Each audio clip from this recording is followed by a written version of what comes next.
PT Avia Avian Tbk mempertahankan momentum pertumbuhan kinerja keuangan yang solid sepanjang 6 bulan pertama tahun 2026.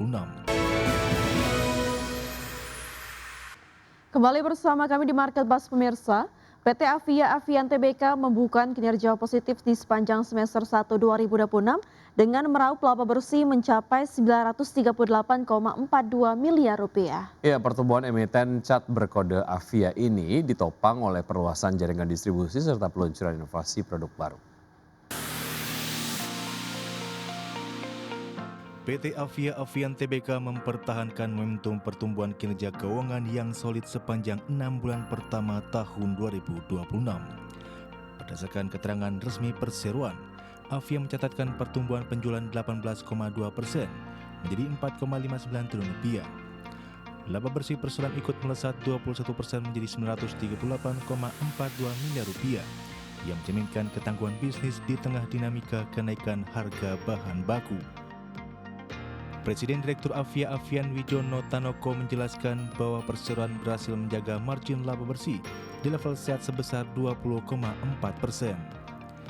Meski sempat menaikkan harga jual sebanyak 2 kali sepanjang Januari hingga Juni 2026, langkah tersebut tidak menghambat volume penjualan. Strategi efisiensi operasional dan penguatan pengadaan bahan baku bersama pemasok menjadi kunci utama kestabilan profitabilitas perseroan. Hingga ke Juni 2026, Avia diperkuat oleh 132 pusat distribusi mandiri serta puluhan mitra distribusi yang menjangkau lebih dari 60.000 toko di seluruh Indonesia. Selain ekspansi jaringan, perseroan meluncurkan 9 produk baru sepanjang tahun ini guna memperkuat penetrasi pasar cat dekoratif. Manajemen optimis dapat melanjutkan momentum pertumbuhan yang berkualitas dan berkelanjutan pada semester kedua 2026. Berbagai sumber untuk ID Action. Ya, pemirsa, PT Elnusa Tbk mengintegrasikan kapabilitas teknologi dan chemical solutions untuk mendukung peningkatan produksi minyak dan gas hulu nasional. Langkah strategis ini dilakukan guna menyukseskan agenda pemerintah mencapai target produksi 1 juta barel minyak per hari pada tahun 2030. PT Elnusa Tbk terus mengoptimalkan integrasi kapabilitas teknologi engineering operational service hingga chemical solution di kawasan hulu migas nasional. Corporate Secretary Elnusa Rustam Aji menjelaskan bahwa kapabilitas strategis ini dijalankan melalui anak usahanya yakni PT Elnusa Pertovin. Pengembangan integrated chemical service tersebut difokuskan pada penyediaan specialty chemical, drilling fluid hingga teknologi enhanced oil recovery atau EOR. Penguatan teknologi ini kian relevan dalam mendukung agenda pemerintah untuk meningkatkan produksi minyak nasional hingga 1 juta barel per hari pada tahun 2030 mendatang. Dalam ekosistem Pertamina Group, Elsa berkolaborasi dengan Pertamina Technology and Innovation dalam pengaplikasian Chemical Enhanced Oil Recovery atau COR. Sinergi ini juga melengkapi rekam jejak 5 tahun alih kelola wilayah kerja Rokan oleh Pertamina Hulu Rokan, termasuk pelaksanaan proyek COR Rama per 8 Juli 2026 lalu. Sementara itu, portofolio layanan Integrated Chemical Service milik Elsa mencakup fluid separation, flow assurance, asset integrity, water treatment, hingga penguatan kandungan lokal. Seluruh kapabilitas ini telah diterapkan secara luas pada berbagai aset upstream Pertamina Group di regional 1, 2, dan 3, seperti Pertamina EP dan Pertamina Hulu Mahakam. Manajemen menjelaskan bahwa integrasi ini menjadi keunggulan kompetitif perseroan dalam menciptakan nilai baru bagi industri energi Indonesia. Berbagai sumber untuk ID Action.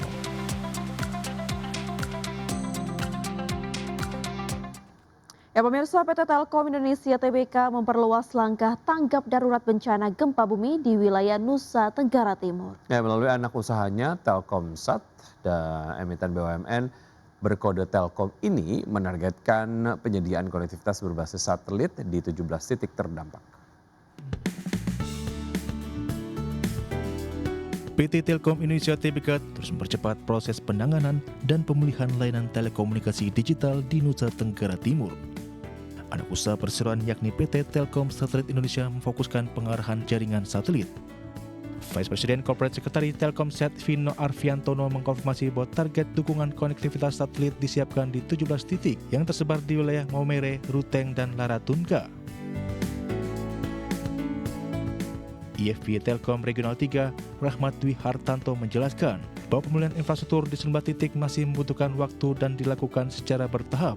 Pemanfaatan kabelitas satelit Telkomsat menjadi solusi krusial untuk menghadirkan komunikasi yang andal saat jaringan terestrial mengalami keterbatasan.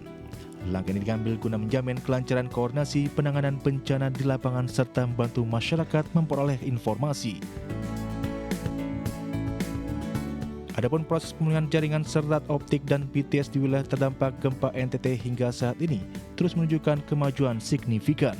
Selain mengerahkan tim teknis, Telkom Group juga menyediakan posko internet gratis bagi warga, serta paket darurat untuk pelanggan Telkomsel melalui kode dial bintang 888 bintang 20 pagar. Manajemen menegaskan seluruh upaya tanggap darurat dilakukan dengan tetap mengutamakan keselamatan kerja personel teknis di lapangan. Berbagai sumber untuk IT Actional.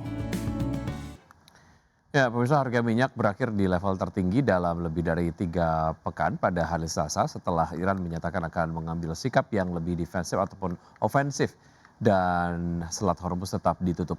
Penguatan harga juga terjadi setelah Amerika menolak memperpanjang gencatan senjata. Minyak mentah berjangka Brent ditutup naik 0,17% menjadi $91,02 per barrel, sedangkan minyak mentah berjangka West Texas Intermediate menguat 0,52% ke level $84,94 per barrel. Kedua kontrak tersebut mencatat level penutupan tertinggi sejak 24 Juli. Harapan terhadap tercapainya kesepakatan damai antara Amerika Serikat dan Iran semakin menipis. Negosiator utama Iran Muhammad Bakir Kalibaf mengatakan Teheran akan mempertahankan penutupan Selat Hormuz hingga Amerika memenuhi persyaratan dalam kesepakatan sementara yang ditandatangani pada bulan Juli. Trump yang sebelumnya menyebut kesepakatan tersebut telah berakhir mengatakan pada Selasa bahwa pembicaraan antara Amerika Serikat dan Iran tidak sedang berlangsung maupun dijadwalkan. Namun ia menyatakan Selat Hormuz terbuka. Pernyataan tersebut hanya memberikan reaksi terbatas di pasar minyak. Ya, pelaku pasar menantikan sinyal Bank Indonesia mengenai arah kebijakan moneter dalam rapat Dewan Gubernur yang berlangsung pada 18 dan 19 Agustus 2026. Perhatian pasar tidak hanya tertuju pada keputusan Bank Indonesia terkait dengan BI Rate, tetapi juga pada langkah Bank Sentral untuk menjaga stabilitas rupiah. Pelaku pasar keuangan dan dunia usaha menantikan sinyal Bank Indonesia mengenai arah kebijakan moneter dalam rapat Dewan Gubernur yang berlangsung pada 18 dan 19 Agustus 2026. Perhatian pasar kini tidak lagi semata-mata tertuju pada keputusan BI Rate, tetapi juga pada langkah Bank Sentral setelah menjalankan serangkaian kebijakan untuk menjaga stabilitas rupiah dan menarik arus modal asing. Lead Economist Bank Danamon Indonesia Irman Faiz memprediksikan Bank Indonesia akan mempertahankan suku bunga acuan atau BI Rate tetap di level 5,75% pada periode Agustus 2026. Meski demikian, BI Rate berpotensi naik hingga 6,25% sampai akhir 2026. Kepala Ekonom BCA David Sumual juga memprediksikan BI Rate tetap bertahan di level 5,75%. Menurutnya kondisi market relatif kondusif lantaran investor kembali mengambil risiko dengan memindahkan atau menambah uangnya ke negara-negara berkembang seperti Indonesia. Kondisi itu berdampak terhadap yield yang turun dan rupiah yang menunjukkan penguatan. Diketahui sepanjang Mei hingga Juni 2026, Bank Sentral menaikkan BI Rate secara bertahap hingga 100 basis poin. Pada Mei 2026, BI Rate naik 50 basis poin dari 4,75% menjadi 5,25%. Menurutnya dalam RDG mingguan pada 9 Juni 2026, Bank Indonesia kembali menaikkan suku bunga acuan sebesar 25 basis poin menjadi 5,50%. Pada RDG Juni 2026, BI kembali menaikkan BI Rate sebesar 25 basis poin menjadi 5,75%. Sementara itu dalam RDG Juli 2026, BI memutuskan mempertahankan BI Rate di level 5,75%. Berbagai sumber untuk IT Action.